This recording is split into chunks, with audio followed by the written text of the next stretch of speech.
Open to 2nd and 3rd John. Two little books. Oh, I remember mine is the one, I don't have to open my Bible. I just take the page out. Grandmother's favorite book, John. Was John. Well, we are in the epistles of John. And I wanted to riff a little bit about John the Apostle.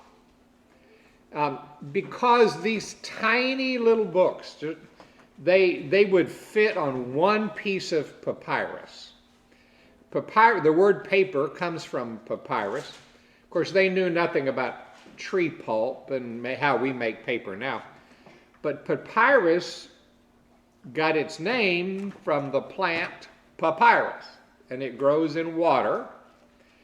And the Egyptians figured it out, and I think the Chinese made paper too. I don't know how they made paper, but in this part of the world where the Bible comes from, it was the Egyptian influence. And they would take pieces of the papyrus plant, the fibers from the plant, and you pound them down and you laminate them like that. So you make a really strong piece of something, and then you press it, put a rock on it, something really heavy to press it down, and it made a very fine quality paper. So fine that we have papyrus documents from 3,000 years ago that I don't know that we'll have any books now that will last 3,000 years, but we have papyrus. And papyrus was not cheap, it was expensive, but it could be reused. You could erase the ink and reuse the papyrus, which they did. Modern research can sometimes reveal the different layers of writing on a piece of papyrus. I think that's fascinating, that you can see what something was originally used for.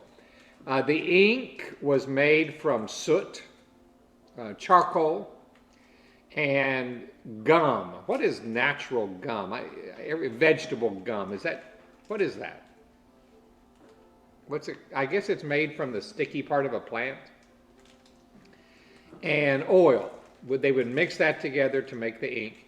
And of course they use quill pens, just like we see the founding fathers using. And so those, a piece of papyrus is very valuable. And so these tiny little letters were written on a single page. And now, like the Gospel of Mark is the shortest gospel. It might have been written on, 20 pages. But if they put it on a single page, so you have to, hello there, come in, Dr. Hunter. You have to wonder, why do these little books, these two little one-page Bible books, with really nothing significant, nothing earth-shattering in them, how do they make it into the book? And the way they make it into the book is by its author. So that's why we're going to talk a little bit about John. John was one of Jesus' first disciples. He had a brother, James. Jesus had a pet name for him. Remember what it was? Sons of Thunder. There you go. He called them the Sons of Thunder. We don't know why he called them the Sons of Thunder. I've always thought maybe they had a digestive problem or something. I don't know why Jesus called them. Fish didn't sit well with them or something. We don't know. Now, we do know that John was one of those who was out he offered to kill people for Jesus. So maybe they were just boisterous fellows. They were in business with their daddy, Zebedee. So Zebedee, James, and John owned a fishing business. Some people think, and I think there's a pretty good argument to be made, that they were in partnership with Peter and his brother Andrew. They were all living in Capernaum on the north shore of the Sea of Galilee. And you can now, when you're in Capernaum, you can see where the water line was in Jesus' day. And we're talking from the town to the water was probably from here to that telephone pole in the middle of the parking lot. Very, very close distance from where the houses were. And so they were catching sardines or tilapia out of the sea, and apparently had a pretty thriving business, enough that they had a continued steady income. And John is a Galilean fisherman who Jesus calls as his first disciple. The tradition is that he's the youngest of the disciples. And it's very interesting, in medieval art, John always has very, very soft, feminine features. The Gospel of John tells us that John, the beloved disciple, and I think probably John was the beloved disciple, we don't know that for sure, but that the beloved disciple was sitting at Jesus' right hand at the Last Supper. Well, that is a very high place of honor.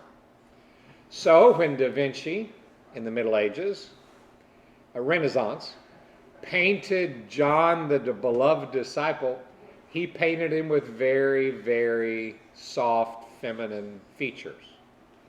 This great brown hair, no beard, which gave Dan Brown the idea, the novelist, that was not John, but Mary Magdalene. And remember, have you all seen the movie or read the book, The Da Vinci Code? Yeah, it's a great one. It's a fun movie. But because he looks feminine, that is not John the disciple, the beloved. That is Jesus' wife, Mary Magdalene. And the V, the space between Jesus and Mary Magdalene is the divine V, the Holy Grail. That is the womb. I mean, it's a pretty far-fetched thing. But it's just all to say, John gets this reputation of being young, most innocent, the beloved, the softest. He doesn't earn that. There's nothing about that in the scripture, but that's where he comes in popular mythology. We don't know a lot for a fact about John's life, but Polycarp, church history man over here, Polycarp says that he was discipled by John, the disciple of Jesus. So John, the disciple, the apostle, mentored Polycarp, who mentored Irenaeus, and Irenaeus wrote a good bit about what we know about John's life. And what Irenaeus tells us is that John lived in Jerusalem and was and in fact, Paul calls John a pillar of the church. So he was a leader in the Christian community in Jerusalem.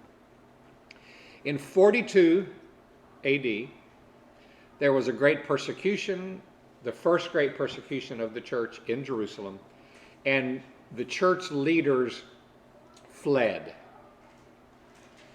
The tradition is, Irenaeus said,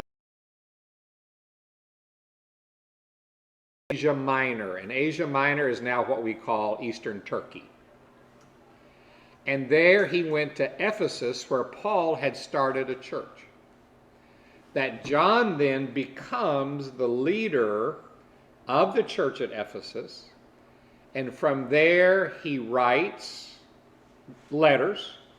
Probably he'd write the gospel there. And there he would write these three letters, 1st, 2nd, and 3rd John. And maybe, possibly, probably, perhaps, that same John is who came under persecution by Emperor Domitian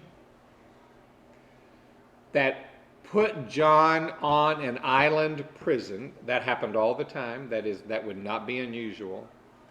And from there, John, the pastor of the church in Ephesus, wrote the book of Revelation, written there on the island of Patmos. So, best, and I'm going to come back and explain what I say in just a minute. Maybe, probably, possibly, John wrote the gospel, the 3 letters, 1st, 2nd, and 3rd John, and the Revelation, the last book in the Bible. Now that's an awful lot, a mouthful. I've done all the talking. I have read that 2nd and 3rd John were written by someone besides the apostle. As usual, Mort, you have taken the next step before I got there. Oh, okay. 2nd and 3rd John say they're from the elder. We don't know who Elder John is. Probably the majority of New Testament Johannine scholars, including my favorite, Gerald Borchert. Did you take Dr. Borchert? No, I remember who I had. Oh my gosh. Did you have, I don't know. I knew him in person for a while. Oh, did you really? Oh, I brought him here a couple of times. Yeah. Dr. Borchert believes that 2nd and 3rd John and the Revelation are not written by John the Apostle, but John the Elder. I don't know that it matters. It doesn't make any difference to me, but I was just curious. It is. Why. Timing. Yeah. But they are so close in style, at least 2nd and 3rd John. So let me say it this way. The very early church was pretty certain that John wrote the Gospel and 1st John. 2nd and 3rd John are so similar to 1st John that it's not hard to imagine that John the Apostle wrote 1st, 2nd, and 3rd John. And I've always taught that John the Apostle wrote the Revelation. It doesn't much matter, but I've just always kind of felt like he did. I don't know that I have good biblical studies to back that up, but that's kind of what I've always thought. What else? Okay, that's a long way around a pretty big block to explain why these 2 tiny little letters end up in the New Testament. Because they come from John's hand. 2nd and 3rd John, actually 1st John, 2nd and 3rd John, all seem to be from the hand of the author, not a scribe, not a secretary. Someone you would dictate to. We know that Paul dictated some of his letters. But the writer of 2nd and 3rd John both says, okay, I'm going to sign off now. I've used up enough pen and paper, because paper was very expensive. And he wrote these little letters. 2nd John is to the elect lady. Who do you think the elect lady is? Got a guess? Mary Magdalene, maybe? Probably the church, a church.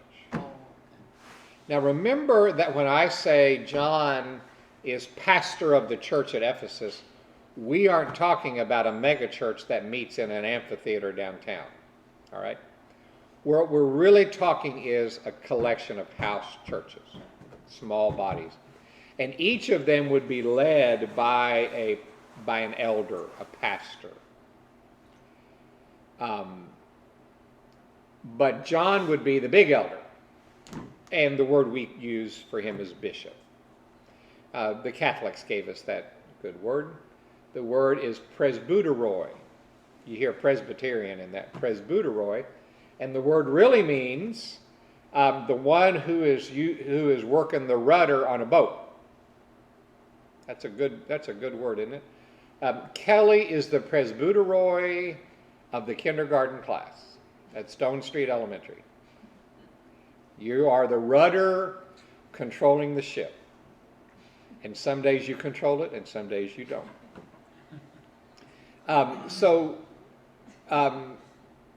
John the Elder is the bishop of a bunch of little churches in Ephesus. I read today that the newest thing, of course, everything old becomes new again, right? The next trend in American religion is going to be micro churches. You been reading any of that? A little bit. 10 people, 15 people churches. My endodontist, which I would pay money not to go see, every month I would make him a payment if I don't ever have to have another root canal. But my endodontist is Clay Gilbert across the street from Mark's Feed Store in that little shopping center there. You like him? He's an amazing human being. He's an amazing human being. What's his name? Clay what? Clay Gilbert. By the time he touches me, I don't even feel a thing. It's just Oh, great. no. He leads a house church. He is the leader of this house church as a dentist, endodontist. And they exact discipline. They put people out of the church. They're very selective who they admit into the church. Isn't that crazy? I mean, apparently that is the new phenomena in church life. So what's old is new again. I didn't read the whole article. It was in Religious News Service today. Micro churches are the church of the future. Churches with 1 million square feet under roof, like the little round church over here, they are not, I don't know what's going to happen. When you put 1 million square foot under roof, what are you going to do with a property like that? Okay. What else before we read? Any other? Let me say one other thing about John. John was at some very key moments in Jesus' life. John and Peter were in the house of the man named Jairus when Jesus raised his daughter in Capernaum. John and Peter and John's brother James were the only ones with Jesus at the Transfiguration, when Jesus changed into the white garment with Moses and Elijah. John was one of the three in the Garden of Gethsemane with Jesus. John and Peter followed Jesus from the arrest in the garden to Caiaphas' palace. And John was there when Peter denied Jesus. John was at the crucifixion, and there we know that Jesus gave control of his mother to John. John, behold your mother, mother, behold your son. And we know that John was an eyewitness to the resurrection. So John was very, very close to Jesus, and it's made many people think that he is the disciple that Jesus loved, the beloved disciple, the one Jesus trusted. And there's some other reasons for that. Okay. Have I wandered around the block enough? Have we chased enough rabbits? Oh. Polycarp also says that John died of old age, the age of 98. The only disciple, this is Catholic tradition, not biblical tradition, but from Irenaeus and Polycarp, that he was the only disciple that died a natural death. All the others were martyred, but that John died, and he is buried in tradition in Selçuk, Turkey. Never been there. It's 2 miles from ancient Ephesus. So, of course, the Turks are very proud of John the Apostle. Okay. Are we ready to read? The elder, he doesn't say John, the elder, to the chosen lady and her children. Now, if this were Mary Magdalene, that would cause all kinds of indigestion for some people, wouldn't it? To the chosen lady and her children, to the church. So this letter is written to a church, probably one of those house churches under his leadership, whom I love in the truth, and not only I, but also all who know the truth, because of the truth which lives in us and will be with us forever. Good word for it. I'm in 2 John chapter 1. Oh, It's a little hard to find. Go to the Revelation and come forward three tiny little books. I'm in John. You're in 2 John? I was in Are you in- first. Okay. Grace, mercy, and peace from God the Father and from Jesus Christ, the Father's Son, will be with us in truth and love. I mean, this is great stuff, isn't it? Doesn't that feel good?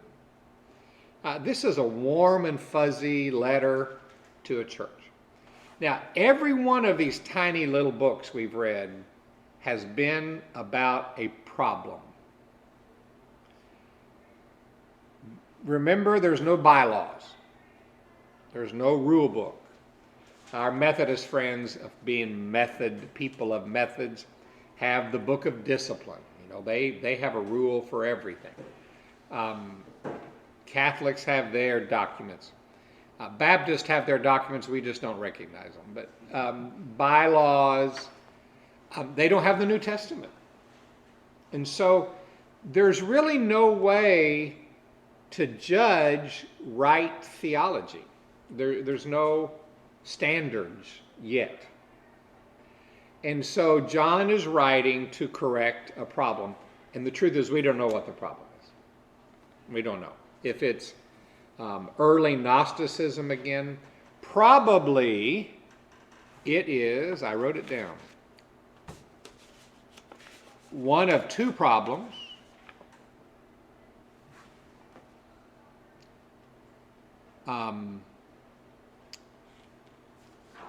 Two early heresies. One, that Jesus had two natures, but not at the same time.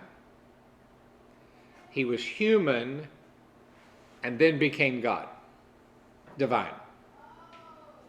But he was not human and divine at one and the same time. That was one of the early heresies. The other early heresy is that Jesus was divine, but he just appeared to be human. You know, that's a problem. That causes indigestion for those who say, if you're not human in the flesh, you aren't really human. God did not really come to earth. And I think, was that Marcion? Does that seem right? And the other one, I've forgotten the name. I know I wrote it down. Anyway, and the Greek culture that they're living in would have been very comfortable with those. They had gods who did that all the time. Remember the Greek gods who came down and took human form? You know, they really weren't human. They just looked human. Isn't there a lot of mythological story? You probably took a mythology class. I don't think I ever did. So the Greeks would have been all over that. But that's not Christian theology. Christian theology is fully God and fully human. And that became official theology in 312? Between like 312 and 325, it took a couple of meetings, but yeah. So this was early doctrine. This is before the Council of Nicaea. First Council of Nicaea was what? 312. 312. 312 leaked into 313. Okay. And then they came back together. Yeah, second. So the doctrine of fully God and fully human was not identified till the 4th century. So here we are writing, if John's writing this, we're writing about 80, 90 AD, somewhere in there. It has given me great joy to find some of your children walking in the truth, just as the Father commanded us. And now, dear lady, dear church, I am not writing you a new command, but one we have had from the beginning. What do you think it is? Love one another. Now, this is very Johnish. John 13:35. A new command I give you, that you love one another. The letter of 1 John, which is pretty authoritative, was written by the Apostle John. It's all about loving each other. And so it's no accident that here he says again, love one another. The word is the famous Greek word agape. It's not really an emotion. It is a willingness to sacrifice, that you're willing to sacrifice. That's what love means. My favorite pastor I worked with would say the definition of love is wanting the best for someone regardless what it costs you. Pretty good definition of love. So this is why we say this is written by John. And this is love, that we walk in obedience to his commands. If you love Jesus, then you will walk in his commands. You will love one another. As you have heard from the beginning, his command is that you walk in love. Isn't that a great concept of walking in love? What does that flesh out to you? What does that bloom in you? Well, then do like Jesus did. As you're going through your life, at every point of that life, be a person who loves others. Right? Many deceivers who do not acknowledge Jesus Christ as coming in the flesh have gone out into the world. And any such person is the deceiver and the Antichrist. Let's just chew on that for just a minute. I know it's very popular to think of, when you read the book of Revelation, there is going to be one Antichrist. And I learned as a teenager that the Antichrist was Richard Milhouse Nixon.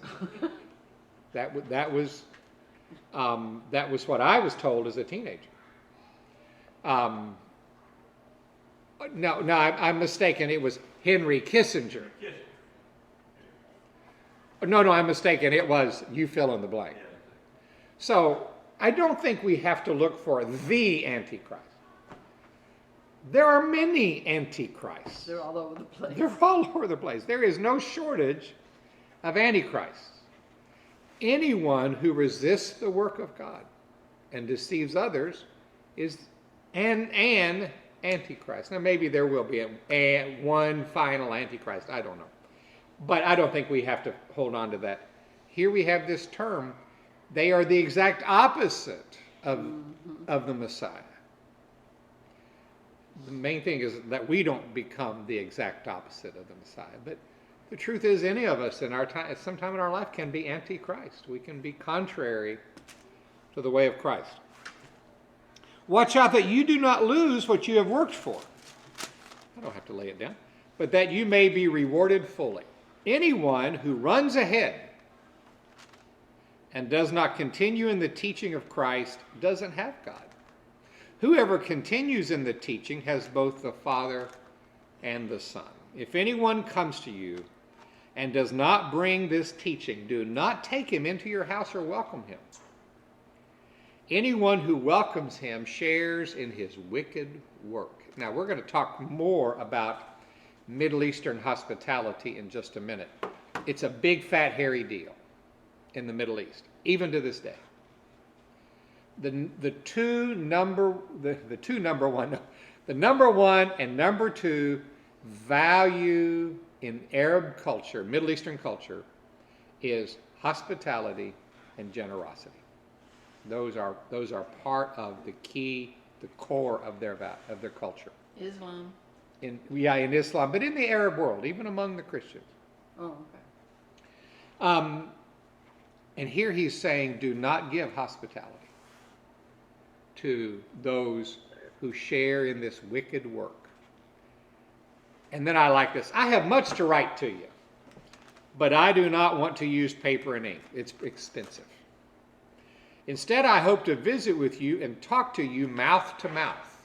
Now, in English, we translate this face to face, but it's stoma to stoma, opening to opening, mouth to mouth. If I said to you, I want to have a mouth to mouth conversation with you, you would think me really weird. But that's what John is saying. I hope to visit you and talk with you mouth to mouth so that our joy may be complete. I don't want to put any more in writing. I'm just saying, I'm saying this is a little note. This is a memo to a church. Don't give them hospitality. The children of your chosen sister send their greetings. In other words, John's congregation sends his love to this congregation. What do you make of this little book? Should we glean from it? Well, we've all sinned, so how would we know who to take in and who to, I mean, this, Well, they're really talking about false doctrine here. Oh. The false doctrine of Jesus' identity. And remember, it's not really set in stone yet. But John is saying, don't listen to these guys who are saying that Jesus either wasn't a human being or he wasn't divine. And the book gains credibility because John is an eyewitness to these things, if this is indeed. Now, if John did not write it, that's okay. Because in the ancient world, it was okay to write under someone else's name. And everything in this book fits exactly with what we know of John. So if John didn't write it, then it came from what we call the school, John's group of disciples who knew him well enough to write with his intonation. I told you my favorite pastor I ever worked with was named Kenneth Chafin. And I learned to use his vocabulary on him. He had a very distinct set of a way of thinking. And if I needed to talk to him, I would use his language back on him. I wasn't manipulating him. I was just, and of course it's a great compliment. He never knew it. But to say, I know how to talk to you. Can I ask you a question? Yeah. You said that John was the youngest of the apostles. That's the tradition. And my Bible says that the Gospel of John was written about 85 AD. Okay, and that's like 50 years after Jesus' crucifixion and resurrection. Right. And maybe, do we know, you said that all the other apostles died of not natural causes. So maybe most of them were dead by this time he's writing? They're all dead. They're all dead. Okay. In And fact, John's brother, really young, and he's maybe, if he's 20 years old, when Jesus was around his ministry, he's like 75 years old. Okay, go ahead. I want to hear what you were saying. I was going to say, his brother James was the very first to be martyred of the 12. Well, I mean, you spoke about this, is that he's like somebody who's saying, you know, like, let me think of it. You know, he's like, if someone was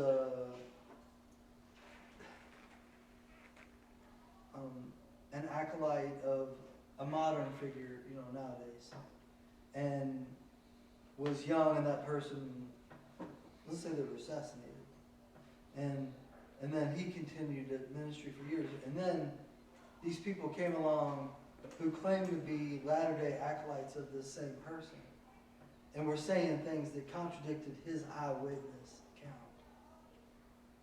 And that seems like, to me, what he's saying. And he's like, he doesn't want to waste any words. He goes, these people can't refute what I'm saying. I witnessed it. You're saying it so much better than I did. You're saying, yes, that's exactly what's happening. So probably these three epistles were written first, and then the gospel, and then the Revelation. Let me say this: if John wrote them all, that was the order they The were two written in. epistles came first, and then the gospel. And then the gospel. That's what I was gonna imagine. It's like, also, I wondered, could John and Paul have been alive at the same time? Yes, Paul knew John. At the end of his life, yeah. At the end of Paul probably was martyred about 60 AD. Oh, okay. Maybe a little later. A little later? Paul- What do you Paul- think? If he got to Spain, If he got to Spain. after the first imprisonment, was let go before I came back, maybe 66, 67. Right around Nero, right around the beginning of Nero. During the Neronian era. Persecution, yeah. Could have been. But Peter I- also. It's way, yeah, Peter also, but there's so much, it could be 62, but to your point, 60, nobody knows for sure. Now, some people will tell you they know for sure, but we don't. Nobody knows. We don't know. Well, that's another thing is that John could I also would say it like, is that all my friends have died professing this true thing. It was like, it'd be an abomination to me. Maybe people are saying it, they're changing the gospel because it's politically more attractive, or it put the church at less peril if people believe these false things about Jesus. Tim, I think you put your finger exactly why he wrote the gospel. He wrote the gospel because he's tired of writing these letters. He's like, I'll be damned. Yeah, that's right. Yeah. That's exactly right. Yeah. And so you have found, you've hit on exactly, we now know why the gospel was written. He was putting these things down so that there would be authoritative record for the church. Well, like when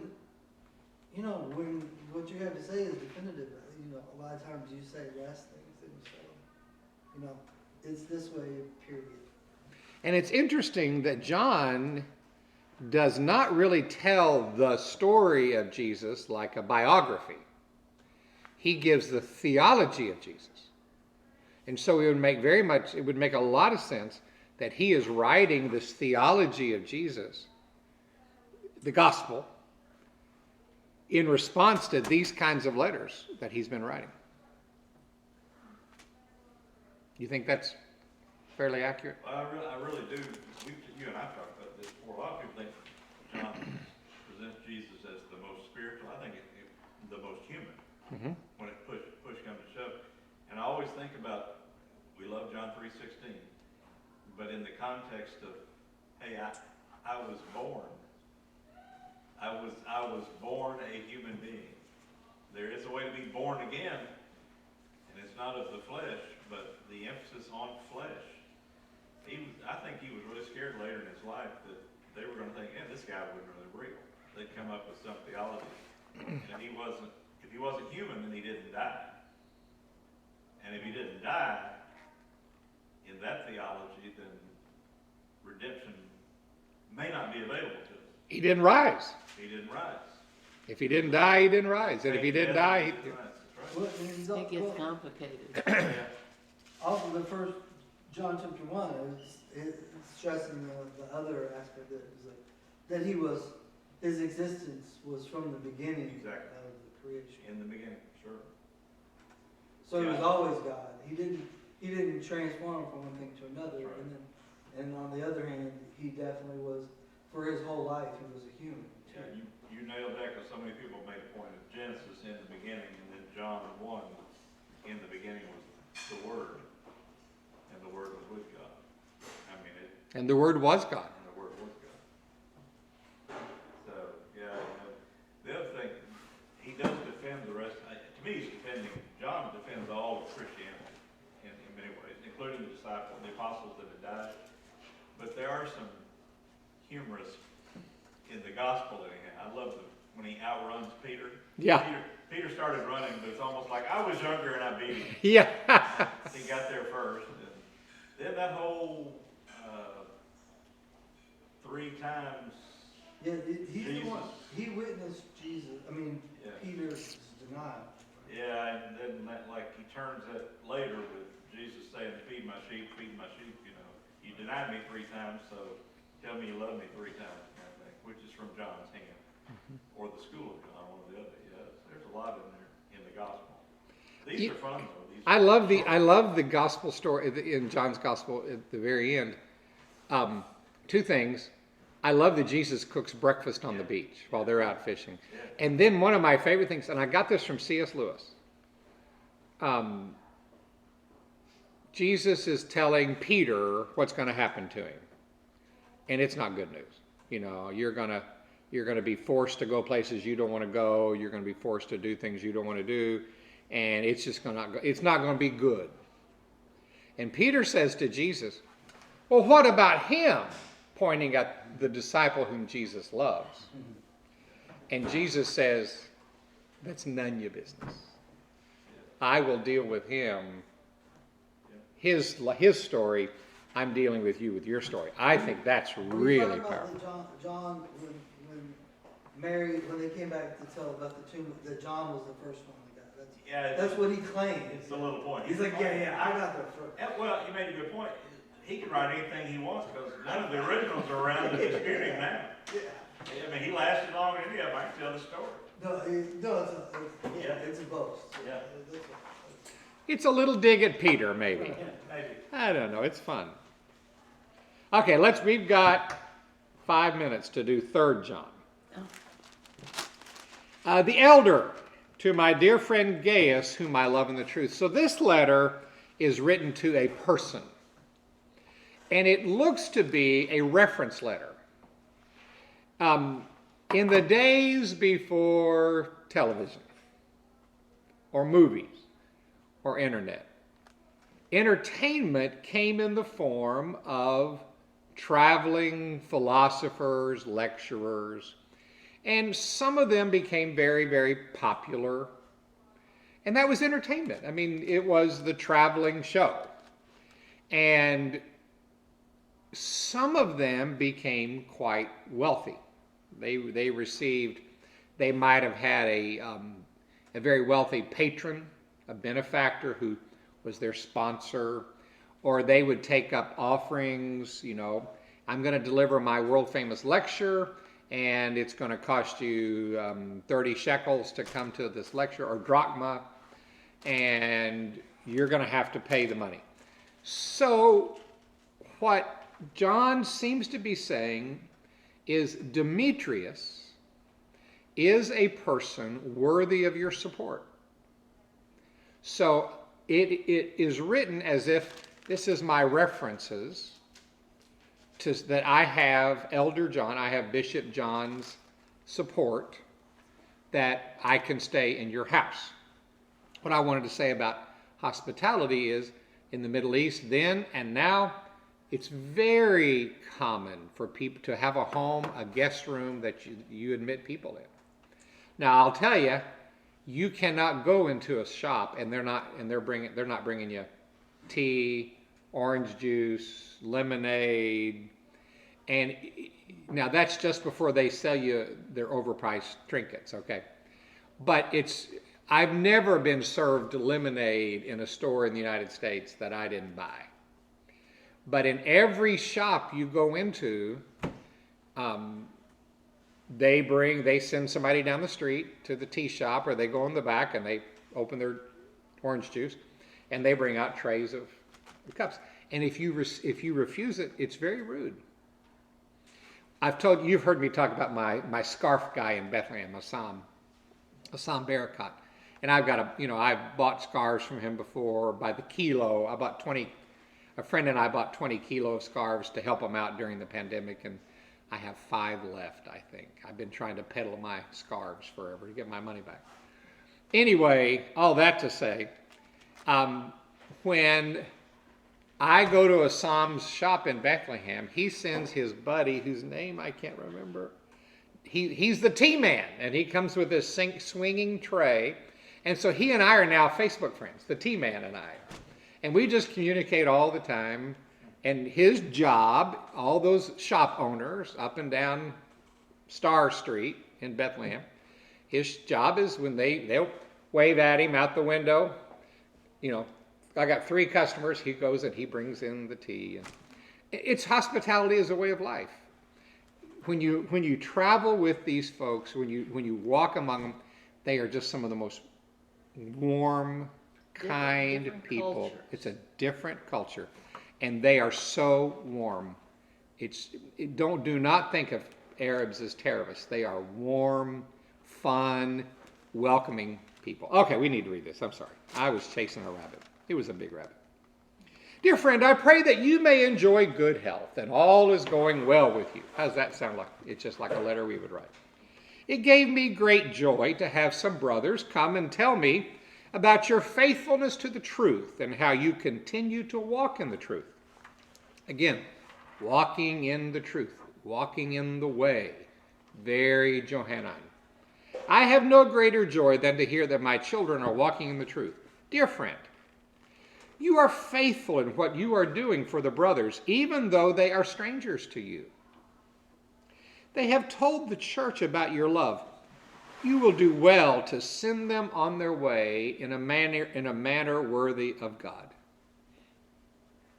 It was for the sake of the name. In my Bible, the name is capitalized. That is a way to say God. He's not wanting to use that is God. He's not wanting to say Yahweh, he's saying God. That they went out receiving no help from the pagans. Who are the pagans?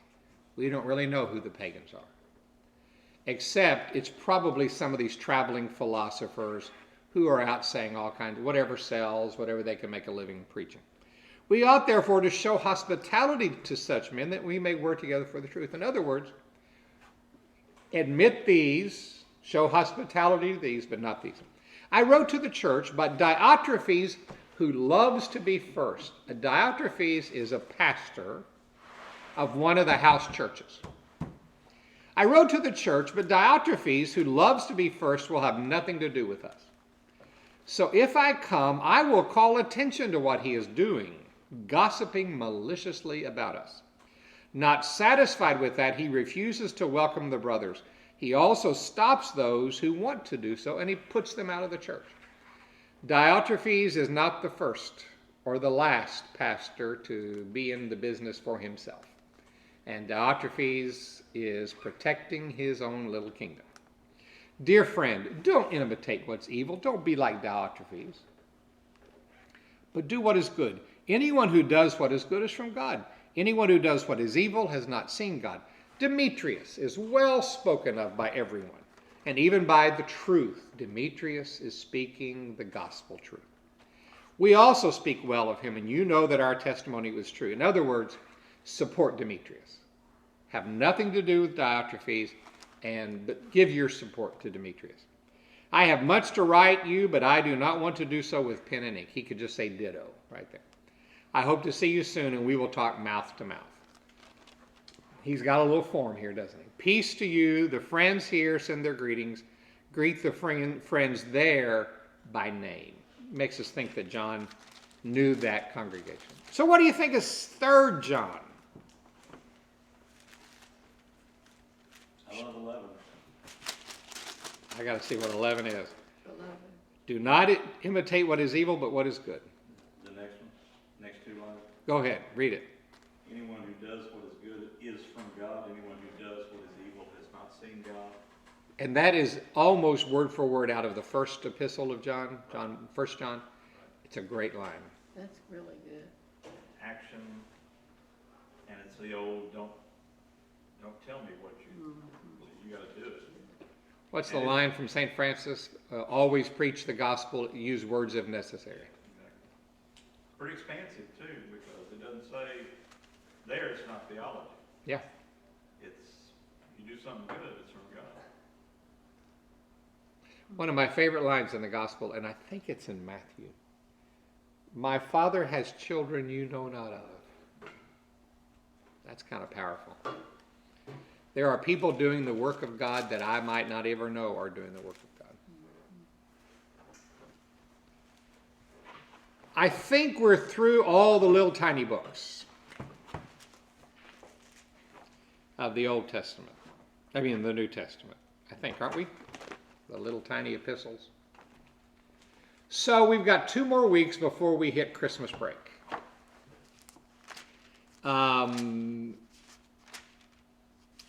If we want to just stay on this theme of apostles, maybe this next 2 weeks we just drop into 1 Peter. How would you think of that? There's some really good stuff there. How living as aliens in a foreign world. Why don't we if somebody else has a better idea or wants to lead? Anybody else want to lead? You're welcome to. All right, let's do 1 Peter next week. We'll probably do chapter 1, maybe part of chapter 2. And we'll just do that we'll kind of follow this theme of these early apostles, these early disciples. Next Wednesday before Thanksgiving? Oh, there's nothing at all next week. I just, Thank you for saying that. We used to always do Wednesday night on Tuesday night, and we did that for Leslie. But this year there was a revolt, and we said she can have choir anytime she wants, but the rest of us are not going to try to do anything Thanksgiving week. So we'll not be back. The first week of December, I think, is our last one. And I'll do something Christmassy. How's that? You know, I always do my real Christmas story. Why don't I do that the first Wednesday of December? Or we have 2 Wednesdays left. Bring in one of your nativity scenes. I can do that. You know, I also have a Hanukkah menorah that I bought in Israel that Christy hates. And I keep it here, and now she denies hating it. Why But does she hate it? it's in your office. Is it like a? she wanted me to bring her back a Hanukkah menorah that was like silver with stones in it, you know, whatever. She wanted elegant, and I brought back art. I'll bring I it. thought maybe you got a fiber optic. I love fiber optic. My mother loved fiber optic. I'm just as tacky as she is. So we have the 24th, we're not meeting. We have the 1st and the 8th. So the 8th, I will do the real Christmas story. And I'll bring in nativity set and tell you why it's all wrong.